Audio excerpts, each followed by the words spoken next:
real energy and no real solutions when it comes to bringing them home.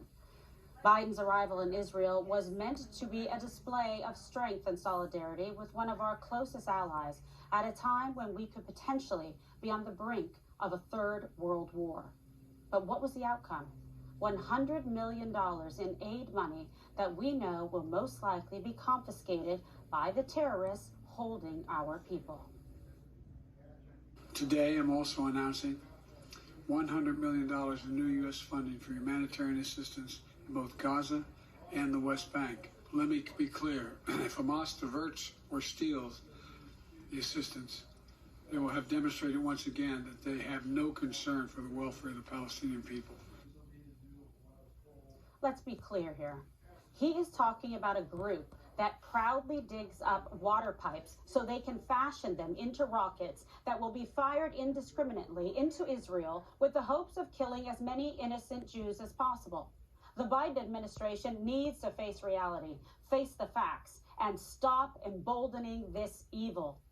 But instead, Sleepy Joe barely mentioned the hostages, and after a mere few hours on the ground, he classified the trip as a win.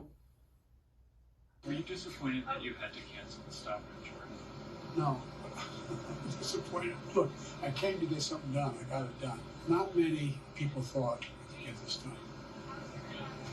And not many people want to be associated with failure. A monthly hour or more discussion about whether to go.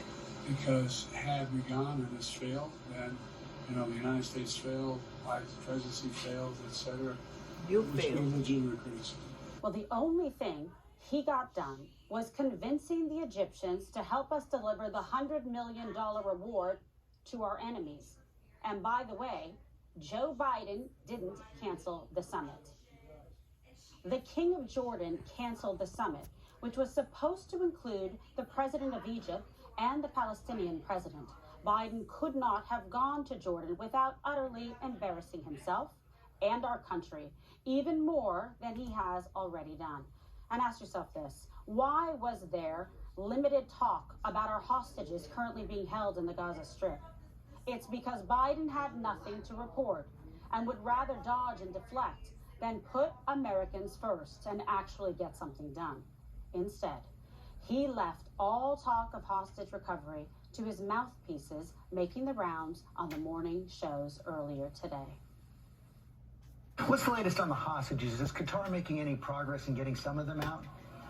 So we're obviously engaged in intensive diplomatic activity related to the hostages, but also have sent a number of experts to the region to consult with Israelis who are involved in hostage extraction. I don't want to get ahead of any of those conversations. These are obviously the most sensitive things that we are working on, and the president has said it is a top priority for us to get as many of those hostages out as soon as possible.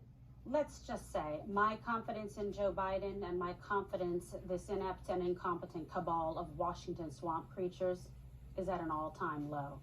And it somehow keeps going from bad to worse. Just look at your screen. The Biden White House media team shared this picture to their Instagram account last night without blacking out the faces of our Delta Force military team. And after being excoriated across social media, they deleted it an hour later after thousands, including our enemies, were able to see their faces.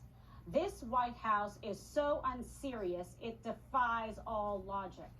You cannot project strength with Joe Biden in charge.